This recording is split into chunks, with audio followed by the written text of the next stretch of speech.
Hello, folks. Welcome to the Crime Dog Podcast. I'm your host, Johnny Furica, retired detective with the Rochester, New York Police Department after serving 30 years with them.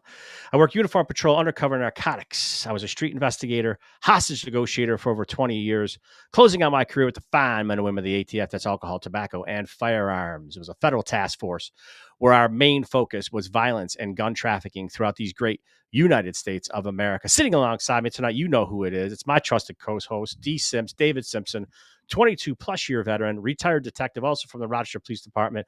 He was a legendary street cop. He was an undercover cop. He was a SWAT team member, homicide detective. David, welcome to the show tonight, brother. Happy to be here. Listen, folks, we're going to jump right into it because we didn't want to do this, but usually we do our live stream on Wednesday nights here. We also have our live show on iHeartRadio, which is on Wham 1180. That's at noon to 1 every week. We're going to 10 a.m.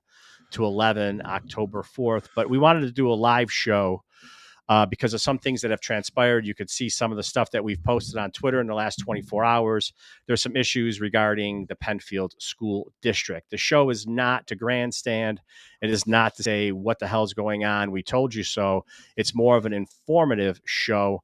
And we want to give our take as retired detectives, demonstrating how important it is to communicate with parents. Now, we understand that the district has sent communications out there via emails to the parents of the districts, both in the elementary schools and the high schools. However, we feel that some of that information that was sent out should have been a little more than what was put out there. Isn't that correct, David? Yeah, I think maybe misleading in that it was downplayed a little bit more than probably should have been. People should know that law enforcement thought it was, pretty serious. Yeah, they definitely thought it was serious. Our sources were telling us that that there was a credible threat. The troopers, our brothers in New York State troopers, had found information on TikTok. It was a video from a student in the Penfield School District, a 16-year-old. We're not going to give names or anything like that, but the video included threats. And it mentioned a hit list, which we posted all this on our twits, which I'm at Johnny Furica and David is at DSims14 if you want to follow us. But basically, the individual or the student in question, the youth, the juvenile, however you want to refer to them, there was thoughts of suicide. There was thoughts of homicide. They were obsessed with school shootings and violence. There was an element of Columbine poked in there also. There was a desire to possibly obtain firearms. There was an obsession with previous school attacks that have gone on throughout the United States in the past. And they were going to, from the information, the sourcing that we received, was they were going to get this, they were actually going to carry out these tasks, possibly in the high school at Penfield or in the elementary schools.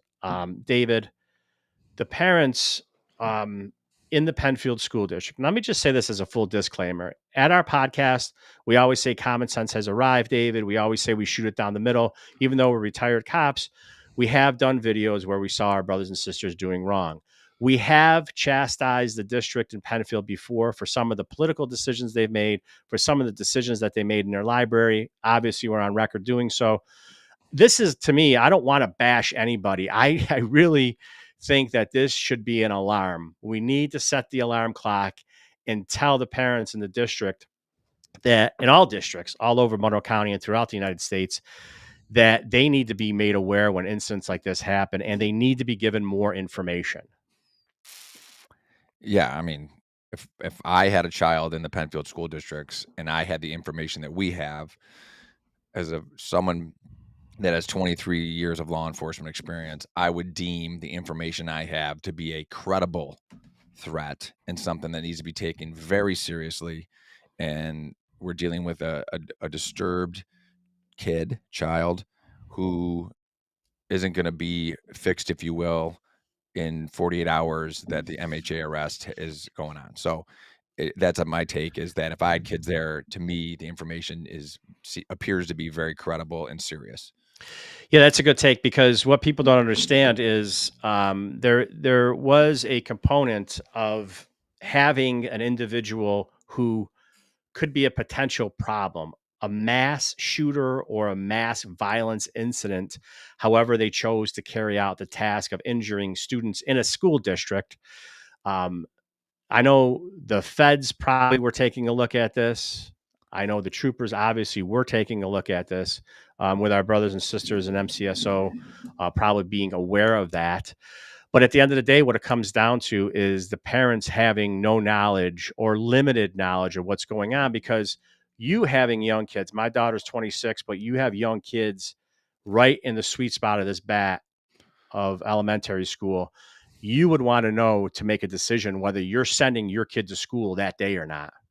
100%. And I would want to know what precautions are being taken. And, you know, yeah, I'd want all the information that I could possibly get. I mean, you're not going to name the name of the student stuff, but this stuff should be known of what we're dealing with. And my other thing that I just want to point out one thing, Johnny, really quick, is that the most alarming thing to me, based on Mhm. my past experience, everything's disturbing. But the small part where this individual actually changed what they were going to do, their MO, if they will.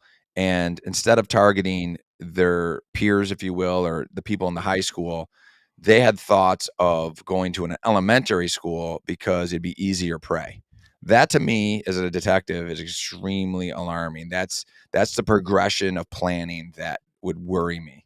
This Yeah. wasn't something that was off the cuff. This has been thought out over and over and over again. Yeah, that's a good point, David. And what makes me nervous about that is that's some of the things, maybe not 100% of the specifics that we may have got from sourced information that we put out on Twitter, but maybe softened up pieces of that to allow parents to make decisions on whether they were going to send their kids to school in the last 24, 48 hours, which they weren't given that opportunity. I know that individuals, since I posted on Twitter, have reached out, and the conversations that I have, they're furious. They're furious also at the Rochester media, which I'm not going to turn this into a pissing contest with them, even though you and I do have a distaste for Rochester media, both radio and television, and of course the Democrat and Chronicle. But what I found it interesting, I'm not trying to float our own boats, but the sourcing information, they reached out to us because they trusted us as a local medium to get the stuff out there, and to get that stuff out there in the most expeditious way that we could. Yeah, I mean, we couldn't. This is one we couldn't sit on because Hmm. we deemed it to be serious enough that parents needed to have the information. And I again, I'm with you. I'm not trying to beat up anyone. I don't get the when you tell someone something's not credible. All right, the layman goes, "Oh, it's a fugazi. It's fake. Nothing to it. Like a big hoax, right?" I don't know. That to me is extremely misleading when it's characterized as that. So that's where I struggle with this. Yeah, and I think some of the uh, sources or parents in the district that have reached out to us, and they made that known to us. In police investigations, folks, David and I did it for years. We have 55 years of police experience between the two of us. We targeted individuals all over the country, gun trafficking, gang violence, murders, you name it, we did it. There's a lot of high profile stuff that we did. And I'm telling you that because there's certain things that our department had to put out to the media once a case was going down. And there was certain information that they didn't release because they didn't want to hamper our investigation. At no point would anybody try to hamper an investigation, what the troopers are doing. Our brothers and sisters in blue at the troopers do a phenomenal job. I'm sure the detectives that are assigned to this case and the troopers that are assigned to this case are doing a bang up job. They did a bang up job finding the TikTok video and moving forward with that, in culmination, I'm sure, with the Monroe County Sheriff's Department and the FBI. However, this is a big however, there still is a way to give parents enough information to say, hey, here's what we have. You make the decision on whether you want to bring your kid to school this day or not. And based on that credible information, you as the parent, the mom boring the child, and the parents being in the house, knowing their kid, knowing their temperament, knowing their child the best, they're the ones who should have been able to make that decision, David, and nobody else. for sure. And again, it's just the difference between, I guess, tone of message would be the way to put it. Tone of message might have helped parents make those decisions a little better. And that's all, I think that's all parents would want, is they'd want the leadership to inform them with enough information that they could be informed and decide how they wanted to proceed with their child. Yeah, and the individual in question that wanted to carry through with some of these threats, or if they were just threats, was someone that obviously needs some type of mental health counseling. They definitely need to get help. There's more to the story that we have that we're not releasing, and that's not a tease. We're done putting stuff out on Twitter, but I do have more to the story that is somewhat disturbing, but it has nothing to do with the safety of your children. But at the end of the day, it just has to do with the intentions of the child in question, the subject that wanted to carry out these threats. David, when we had investigations like this with the RPD, I'm not talking about specifically a mass school shooter event. I'm talking about high profile investigations. You and I both know that we hated seeing things argued or discussed in the media when most of the time it was incorrect. But this time, we're 100%. We got it right this time. Yeah. And right. And we are very, very careful about, I mean, we're probably the most careful people, probably too careful about what we put out, because we have a lot of information that we get beat, so to speak, of putting out. But we were obviously, your sources, it was you, were very confident in what we had. And, yeah, it's, you don't want to do it in the media, but it was always that delicate balance, Johnny, is you don't want to put public safety at risk in order to further an investigation either. So it's that delicate balance of what does the public need to know, and how do we issue a statement or a press release and warn them, but not give up too much. So Yeah. it is a dance. Well, it is a dance, and like I said, I'm very glad that the sources that had reached out, people that live in the district and live in the town who reached out, I'm glad that they did, because the information got out there rather quickly. And again, I don't want to bash the Rochester media, but I didn't finish my sentence last time because I lost my train of thought, which I do quite often.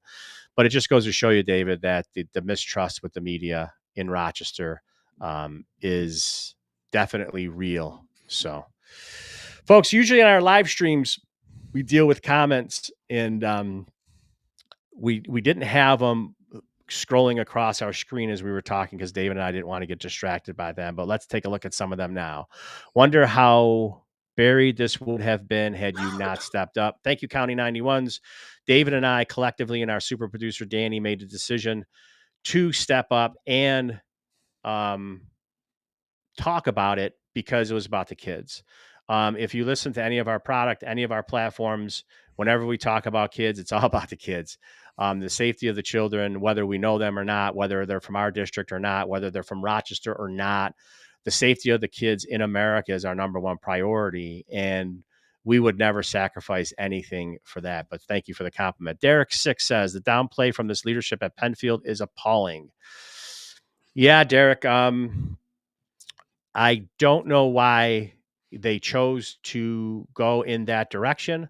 I will say this, that I wish they would have, like I already stated, I wish the district would have given parents just a little bit more information to satiate their palate to make the decision on whether or not they were going to send the kids to school. Kim DeRosa says, yes, parents have the rights and responsibility to protect their children. The school, yeah, 100%. We agree with you, Kim. David, jump in whenever you want, but I agree. It's the parents' responsibility. Again, you jump in because you got kids that are school age right now. Yeah, I mean, you got to give the parents the information. I don't know, and just speaking generally, let's just talk not about Penfield, but talk about a generic school district. If I'm the superintendent, I don't know what I gain from not being more. I mean, you don't have to give all the juicy details that we know about, Yeah, but sure. I don't know. I don't know what the gain is. That's the thing. I'm always like, well, okay, like, you're not. It's not a business you guys have where people aren't going to frequent it. Like, it's a school. You got to go to school. Like, it's okay. Some people miss a day of school or a couple of days of school until the dust settles, until you get a handle on this thing. But I don't know what the gain is by kind of downplaying anything. That's what I don't get. And from a leadership standpoint, I think trust is the cornerstone of whether it was us dealing with informants or other cops. We were trusted. All right, our Mhm. word was our word. All right, and if I ran a school district, which I don't, the one thing I could promise you is my word is my bond. My name is my name. I would never compromise that. If I tell you something, print it. Like, and when you mislead someone like this, the trust from parents is just completely eroded. So Yeah, you know what, I know, and I read all of their stuff. I read all their things, and, my only thought, and I'm not defending, the superintendent by any means or her comms team. I kind of felt, David, because you and I have been part of investigations where we sat in a room and the department was trying to cultivate a media release based on our information. And we basically looked at them and go, "You're overthinking it. Give them A, B. They don't need C and D." And I think this was really smart, intelligent people with PhDs sitting in a room going, I think they overthought it. And I think if they would have just been honest with the parents and said, "Hey, listen, you should be nervous, but we got it under control." That's my overly take. wordy. It's It too was, lawyery. it was If they too, just would've said, "Hey, we had this happen. We jumped on it. yeah, We have it handled. It yeah, was something we needed to take serious," but right now, for now, it is controlled. No one is at risk. Here yeah, it is. Like, I think that yeah, would've been much better. Sometimes when you write these, it's like when you watch a lawyer write an information or a search warrant or something like that. It's yeah, like War and Peace. Like, you start winding around. He's like, "Let's cut to the yeah, chase and just give yeah, bullet points." yeah, 100%. Danny, our producer I'm talking to right now, go back to something else. Okay, so should parents send their kids to school or not? Is this threat squash? Don't beat around the bush. That that is a complete individual thing. I don't think we can Right. ever do that.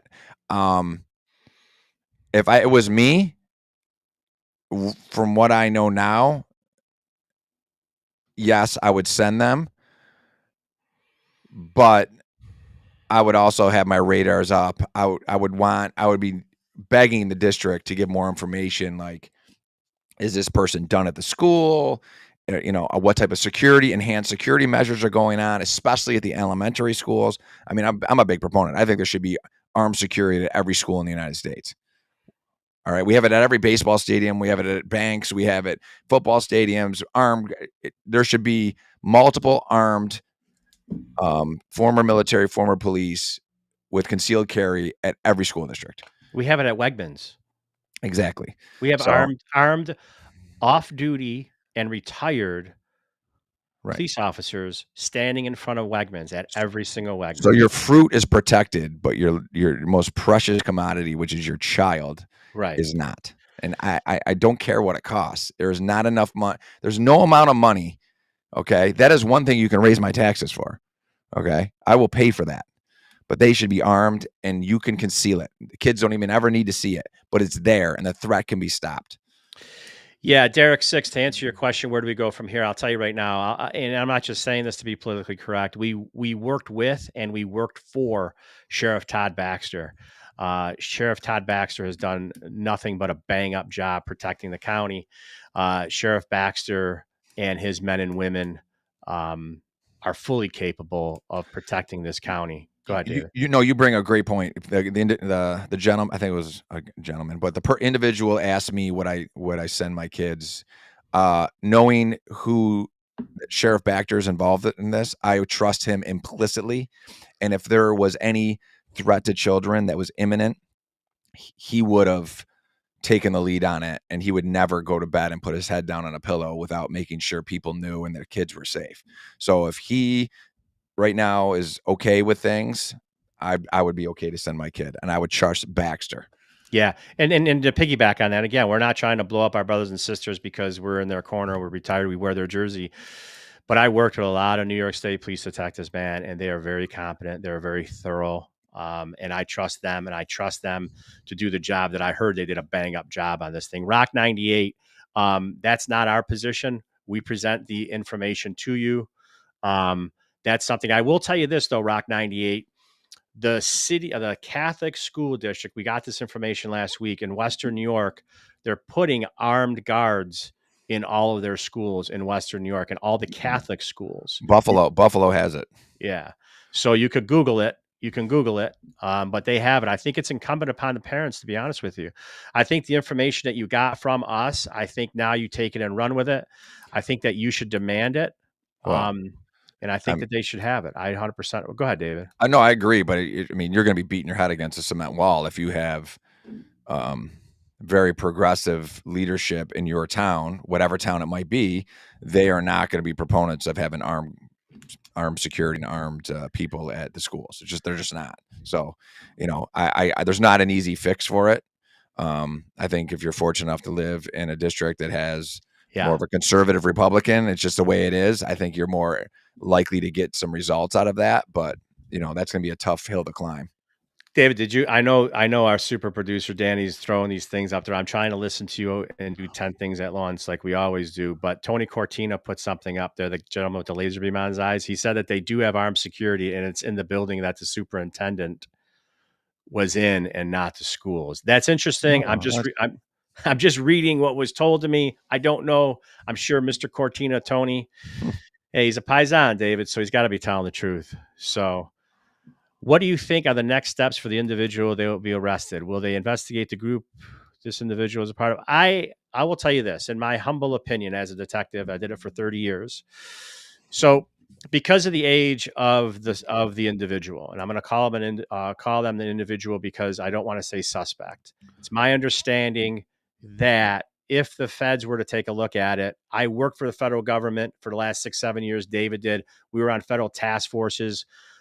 We didn't do this type of work. We went after gangbangers, drug dealers, gun runners, and guys that shot and killed people. But the feds don't touch anybody under 18. They can't, so that's number one. Number two, Danny, put that guy's question back up there for me. The guy that just before Rock 98, because he had a couple questions there. Will you throw that one back up? I don't know if it's coming back up, but the gentleman before Rock 98. So that individual, but the state troopers, it's my understanding, our sourced information. Oh, this is Regina. I'm sorry. So Regina, the other component is because of the statements that they made, there's what they call a 941, which is the mental hygiene arrest law in New York State. The 941 basically holds the individual, whether you're a juvenile or an adult. But New York state law, because of our wonderful politicians, there's only so many, like David said at the beginning of the podcast, there's only so many hours. I believe it's somewhere between 48 and 72 that they can actually hold a person that is in this, having these mental defects. Okay. That's number one. As far as any other investigations, I guarantee you the feds, more than likely the FBI, will investigate any type of social media links from this individual in Penfield to other parts of the country. I guarantee you they're going to do that. I guarantee you they're going to do that. Do I have sourcing information on that? No, I don't. But I will tell you right now, that's how our brains work as detectives. This is far from over. And I could tell you this. I know that Penfield has hired private security. I know that Sheriff Baxter has a security on staff. I'm sure they're patrolling very tightly all the schools. But at the end of the day, this individual, from what it sounds like, there's no official charges on this individual right now. Let's see. What do we got, Rock 98? Well, I mean, and Johnny, I thought about it all day long. Anything I could come up with to charge this individual would be weak at best.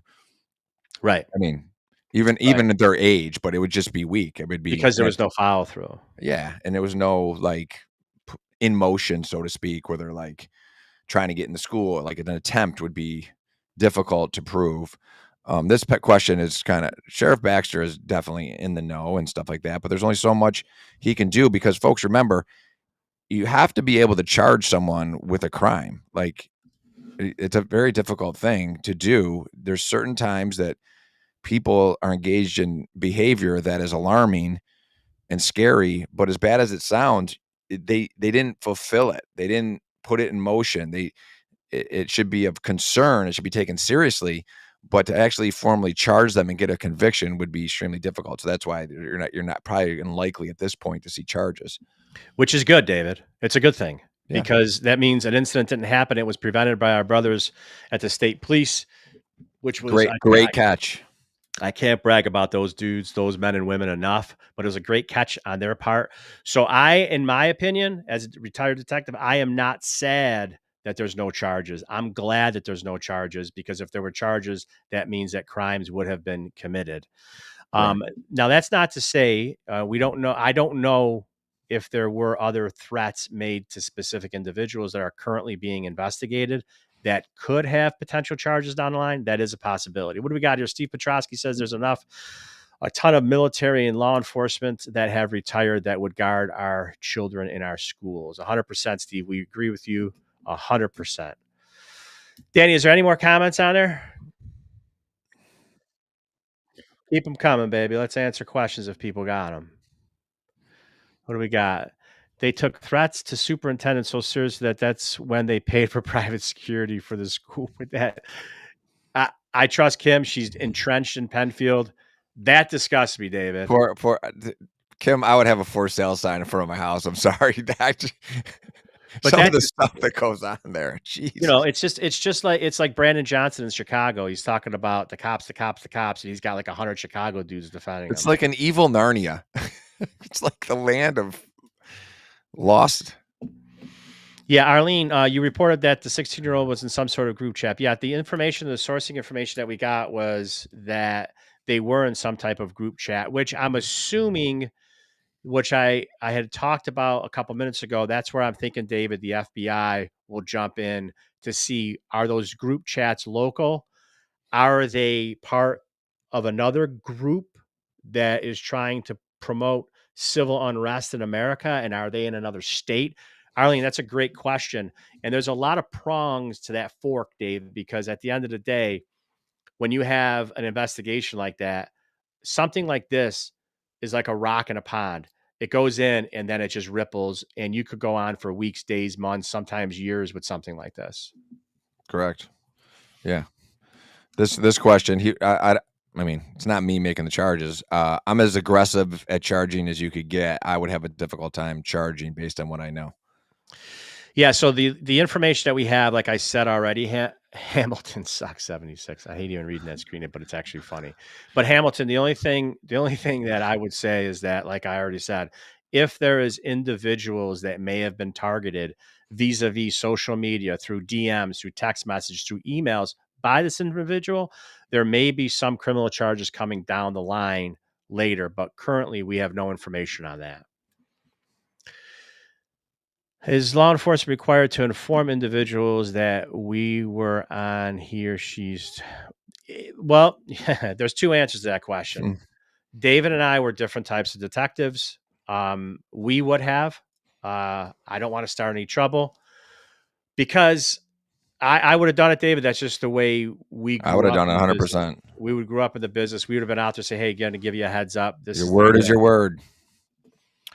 Yeah, and that's why we were able to achieve a modicum of success at what we did, because we were honest with everyone we dealt with. I want to be clear, I don't live in Penfield. I live in Pittsford, but the P towns are too close to home. Yeah, well, Joey, I'm going to tell you this right now.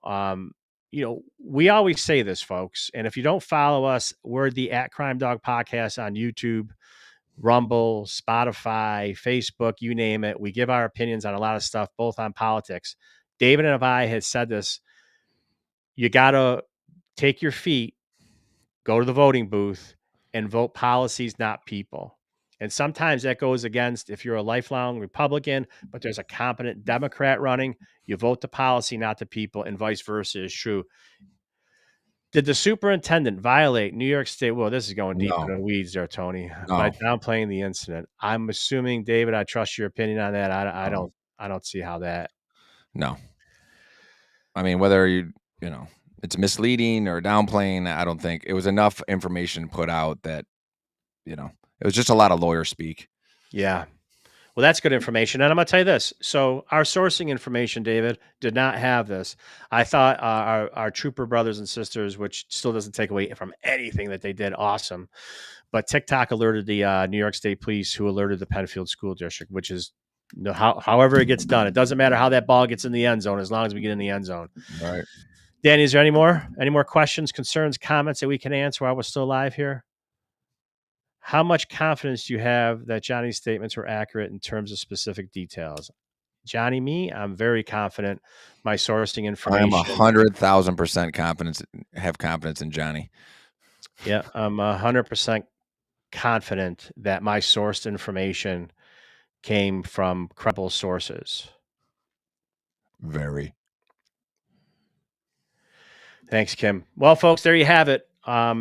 Like I said, I'm Johnny Furica on Twitter, also on Instagram. You can follow David and I. David is at DSims14 on all his social media platforms. We're the Crime Dog Podcast. We're the Crime Dog Live Show. We're on iHeartRadio every Saturday from noon to 1. Starting in October, we'll be on iHeart with our live show for an hour from 10 to 11. We are also do our live stream like we're doing right now. We usually do our live streams on Wednesday night at 9:30. We kind of recap what went on local, state, and nationally.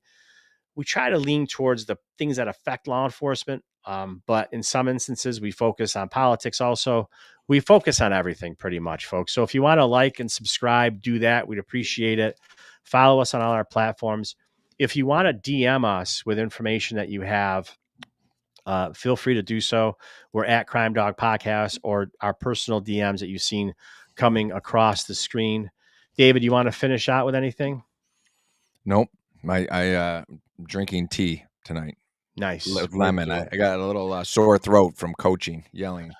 Attaboy. Well, listen, folks, thanks for listening to Crime Dog Live Stream. We hope you stick with us for future episodes. But like my brother-in-law, Frankie Grassi says, if you can't make it, who cares? Hoorah.